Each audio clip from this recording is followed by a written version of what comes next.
The Pilgrim's Progress by John Bunyan. Produced by Living Peacemakers. 2023.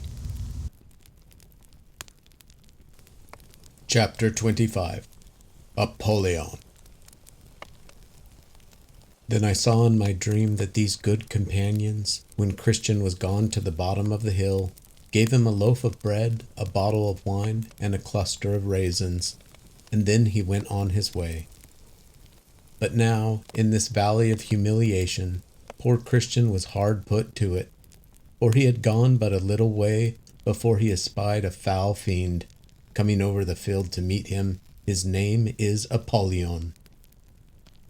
Then did Christian begin to be afraid, and to cast in his mind whether to go back or to stand his ground.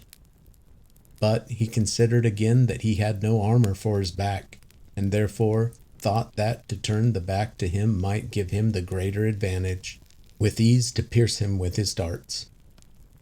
Therefore he resolved to venture and stand his ground, for, thought he, had I no more in mine eye than the saving of my life, it would be the best way to stand. So he went on, and Apollyon met him. Now the monster was hideous to behold. He was clothed with scales like a fish, and they are his pride. He had wings like a dragon, feet like a bear, and out of his belly came fire and smoke, and his mouth was as the mouth of a lion. When he was come up to Christian, he beheld him with a disdainful countenance, and thus began to question with him. Whence come you, and whither are you bound? I am come from the city of destruction, which is the place of all evil, and am going to the city of Zion. By this I perceive thou art one of my subjects, for all that country is mine, and I am the prince and god of it. How is it then that thou hast run away from thy king? Were it not that I hope thou mayest do me more service, I would strike thee now at one blow to the ground. I was born indeed in your dominions, but your service was hard, and your wages such as a man could not live on, for the wages of sin is death. Therefore, when I was come to years, I did as other considerate persons do, look out, if perhaps I might mend myself. There is no prince that will thus lightly lose his subjects, neither will I as yet lose thee. But since thou complainest of thy service and wages, be content to go back. What our country will afford, I do here promise to give thee. But I have let myself to another, even to the king of princes, and how can I with fairness go back with thee? Thou hast done this in according to the proverb, changed a bad for a worse. But it is ordinary for those that have professed themselves his servants after a while to give him the slip, and return again to me. Do thou so too, and all shall be well. I have given him my faith, and sworn my allegiance to him. How then can I go back from this and not be hanged as a traitor? Thou didst the same to me, and yet I am willing to pass by all, if now thou wilt yet turn again and go back.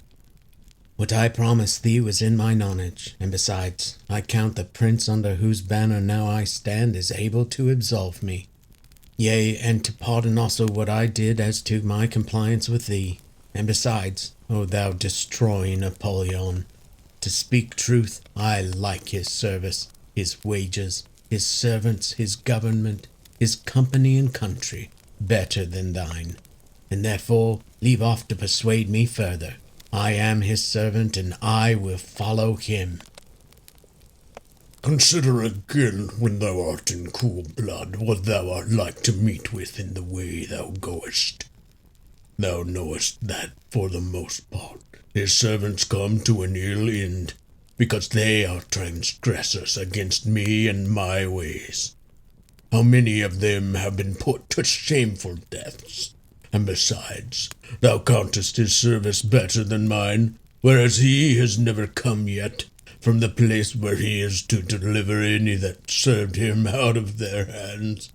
But as for me, how many times, as all the world very well knows, have I delivered either by power or fraud those that have faithfully served me, from him and his, though taken by them, and so I will deliver thee. His forbearing at present to deliver them is on purpose to try their love, whether they will cleave to him to the end. And as for the ill end thou sayest they come to, that is most glorious in their account, for present deliverance they do not much expect it, for they stay for their glory, and then they shall have it when their prince comes in his and the glory of the angels. Thou hast already been unfaithful in thy service to him, and how dost thou think to receive wages of him? Wherein, O Apollyon, have I been unfaithful to him? Thou didst faint at first setting out, when thou wast almost choked in the slough of despond. Thou didst attempt wrong ways to be rid of thy burden, whereas against thou shouldest have stayed till thy prince had taken it off. Thou didst sinfully sleep, and lose thy choice thing. Thou wast also almost persuaded to go back at the sight of the lions. And when thou talkest of thy journey, and of what thou hast heard and seen, thou art inwardly desirous of vain glory in all that thou sayest or dost. All this is true, and much more which thou hast left out. But the prince whom I serve and honor is merciful and ready to forgive. But besides, these infirmities possessed me in thy country, for there I sucked them in, and I have groaned under them, been sorry for them, and have obtained pardon of my prince. Then Apollyon broke out into a grievous rage, saying, I am enemy to this prince. I hate his person, his laws and people. I am come out on purpose to withstand thee. Apollyon, beware what you do, for I am in the king's highway, the way of holiness. Therefore take heed to yourself. Then Apollyon straddled quite over the whole breadth of the way and said, I am void of fear in this matter. Prepare thyself to die, for I swear by my infernal din that thou shalt go no further. Here will I spill thy soul. And with that he threw a flaming dart at his breast. But Christian had a shield in his hand with which he caught it, and so prevented the danger of that. Then did Christian draw, for he saw it was time to bestir him, and Apollyon as fast made at him, throwing darts as thick as hail, by the which, notwithstanding all that Christian could do to avoid it, Apollyon wounded him in his head, his hand and foot. This made Christian give a little back. Apollyon therefore followed his work amain, and Christian again took courage and resisted as manfully as he could. This sore combat lasted for above half a day, even till Christian was almost quite spent. For you must know that Christian, by reason of his wounds, must needs grow weaker and weaker. Then Apollyon, espying his opportunity, began to gather up close to Christian, and wrestling with him gave him a dreadful fall, and with that Christian's sword flew out of his hand. Then said Apollyon, I am sure of thee now.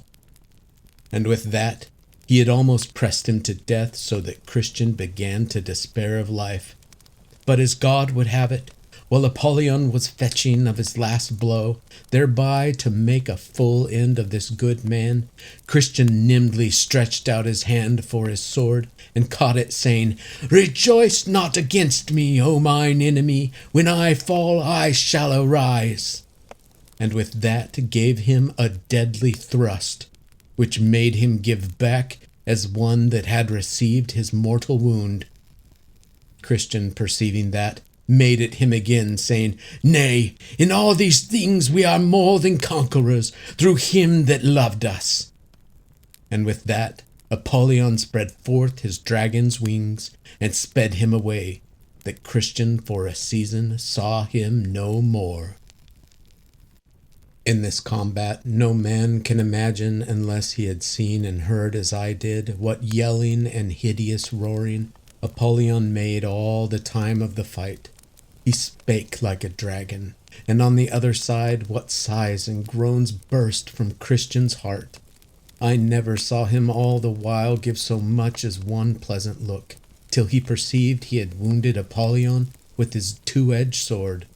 Then indeed he did smile, and look upward, but it was the most dreadful sight that ever I saw. So when the battle was over, Christian said, I will here give thanks to him that delivered me out of the mouth of the lion, to him that did help me against Apollyon. And so he did, saying, Great Beelzebub, the captain of this fiend, designed my ruin therefore to this end. He sent him harnessed out, and he with rage, that hellish was, did fiercely me engage. But blessed Michael helped me, and I, by dint of sword, did quickly make him fly.